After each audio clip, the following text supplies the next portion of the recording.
Hey everyone, welcome to Financial Revelations. I am David Safransky, your host, sporting a new sport coat.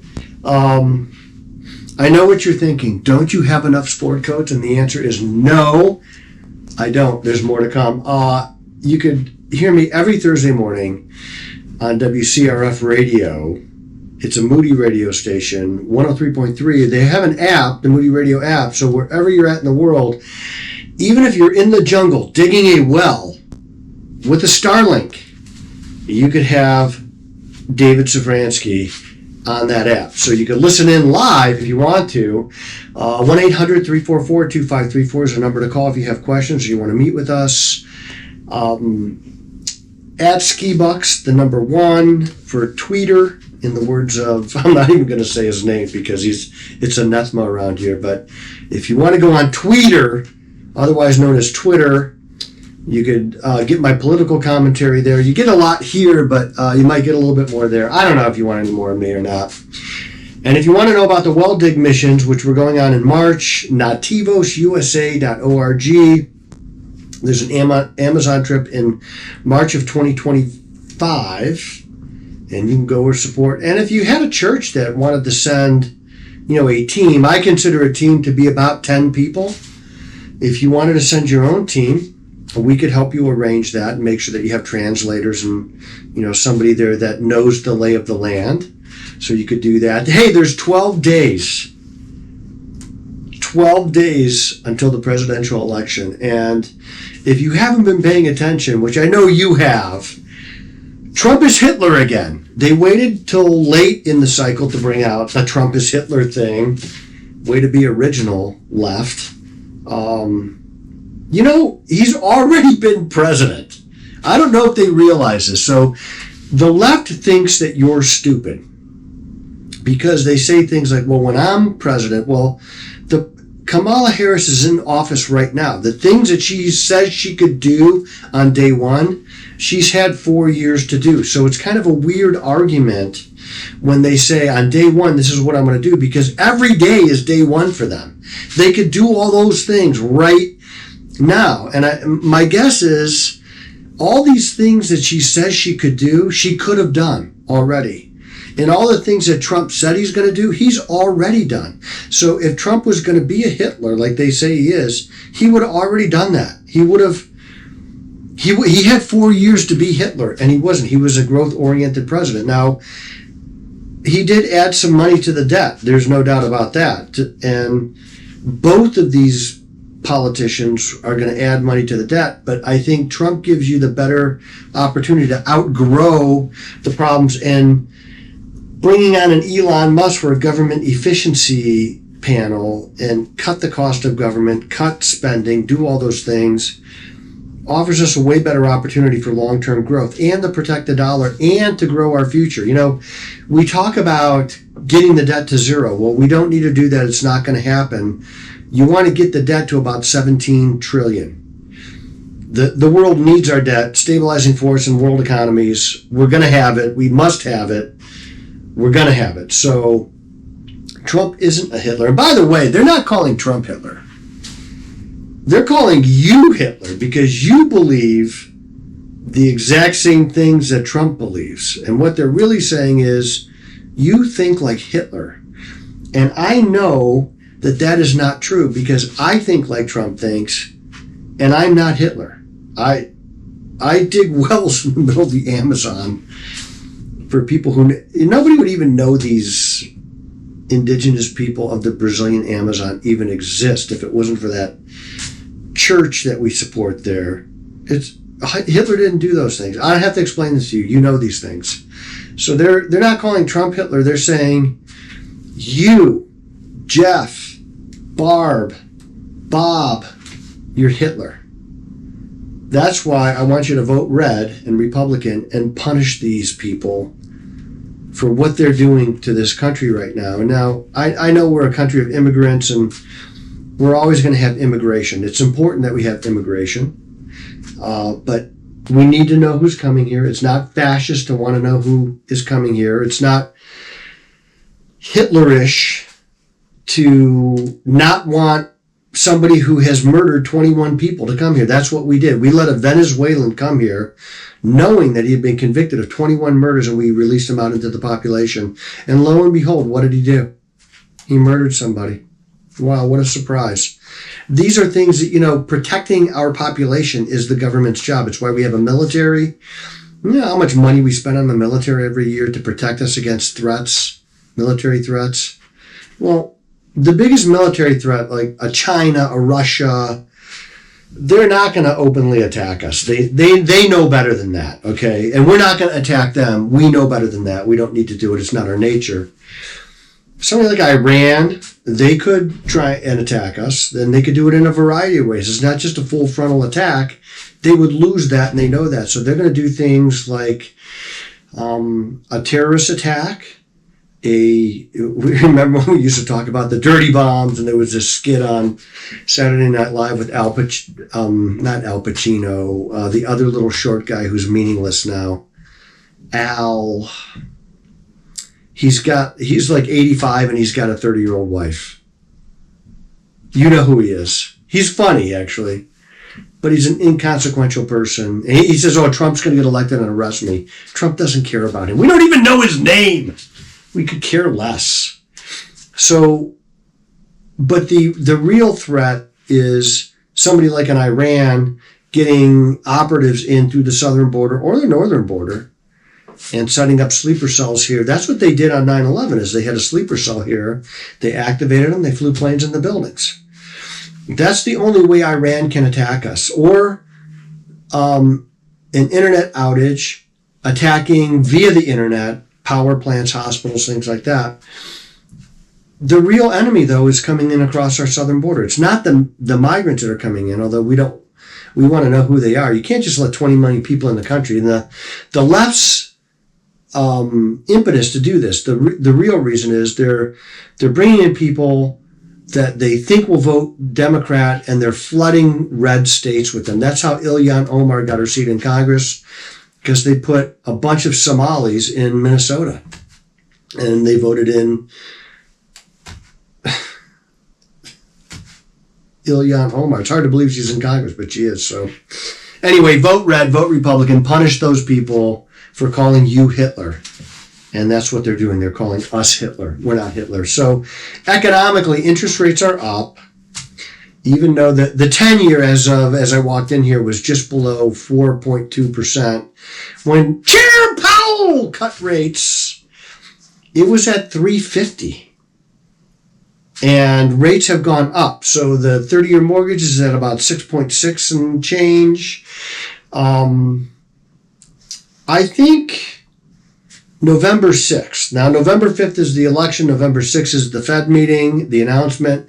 I think that is more consequential, more important than the first rate cut. We knew the first rate cut was coming, but rates have gone up and inflation has stayed persistently high, much higher than what they wanted. In fact, this morning, I was listening to Kevin Warsh speak. He's probably the next Fed chair under Donald Trump. If Donald Trump fires Chair Powell, which I think he's going to do, that's not the worst thing in the world, because what he said is what Kevin Warsh said this morning was that the Fed has kind of abandoned.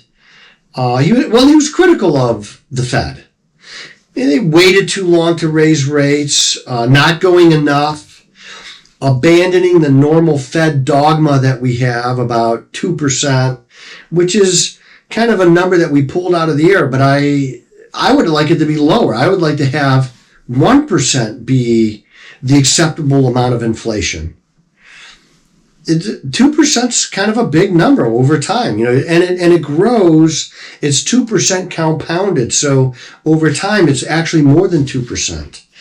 And the other thing that Kevin Warsh said is because they've kind of abandoned some of the long-held Fed dogma, it makes them seem political, whether they are or not. I would tend to believe that they're like Lael Brainerd left the Fed and became an administration official. Well, that is definitely political.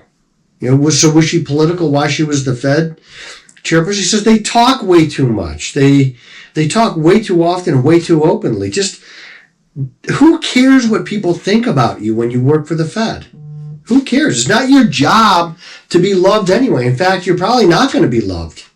You're probably going to be hated because you're going to slow down the economy in inopportune times for politics, and you're going to spur it on in inopportune time for politics. And that's really your job. Your job is not to be loved. And they're going to have a decision on rate cuts on November 6th, the day after the election. And we're going to get a chance to see what their real political philosophy is, because there's no more, the election's over. I think we're going to know. I think Trump is going to win in a minor landslide. I think we're going to know Tuesday night that he's the president. I don't think that they're going to, of course, the Democrats will fight it, and everything they accuse Trump of doing, they do. They're the real Hitlers. They're the ones that want to stop your freedom of speech. You know, they're because of Twitter, we know that the Harris administration and other people in the Democrat Party are meeting with these European regulators to try and kill Twitter. They don't like Twitter because there's too much truth there. They can't control it. They can control the big news agencies, but that's getting harder too.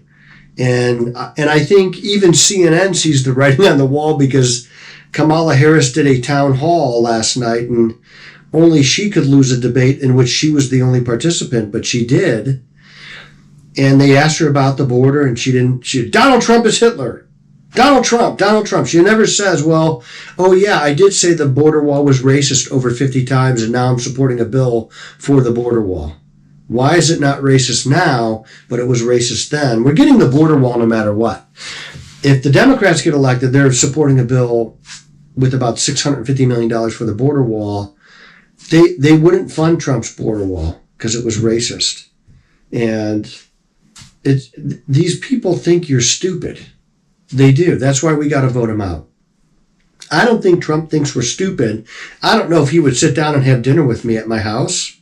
I don't really care, because the things that he thinks and the things that he says are the things that I think and the things that I say.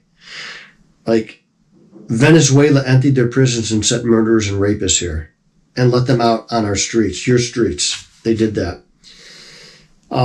They're trying to get every state blue so that they can have a permanent monopoly on power like the Europeans do. They want democratic socialism here. And by the way, so socialism, communism, fascism, they're all just different versions of the same ism. There's really very little difference in them all. It's just really who controls the means of production, who's in charge of the money. They're all pretty much the same thing. So when people get bogged down on what's a fascist, what's a communist, what's a socialist, they're cousins. They're like cousins from Kentucky. Kind of like hang out together naked. So that's definitely in the pot. Don't you dare take that out, Corey. Don't you dare take that out. Now it's got to be in there because I'm going to watch it.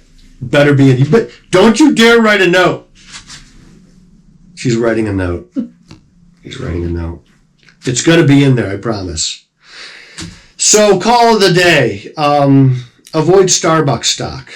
Starbucks stock is horrible right now. I don't like it. I wouldn't invest in it.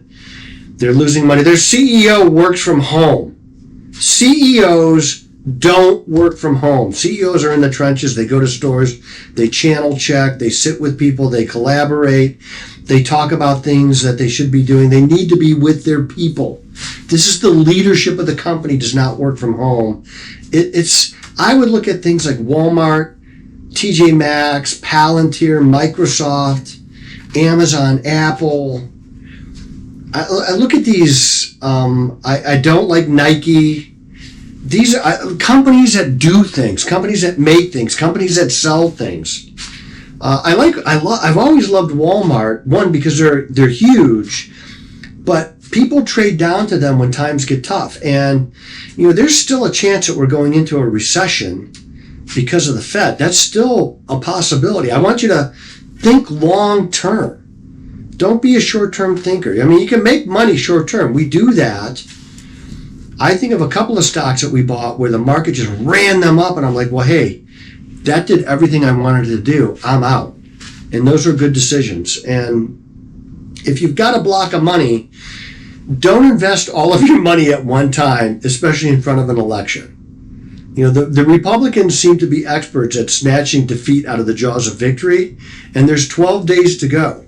So they still could snatch defeat out of the jaws of victory, but I don't think that's going to happen. I think it's too late for Kamala Harris to right this ship. There's if you believe the stories, but I don't know.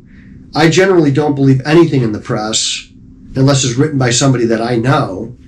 So I don't know if I should believe these, but the amount of infighting, the amount of name calling, the amount of people bolting is at pretty high levels in the Harris campaign, and it's not in the Trump campaign. And the things that I see the straws getting grasped for by the Harris campaign, which leads me to believe that they know that they're going to lose.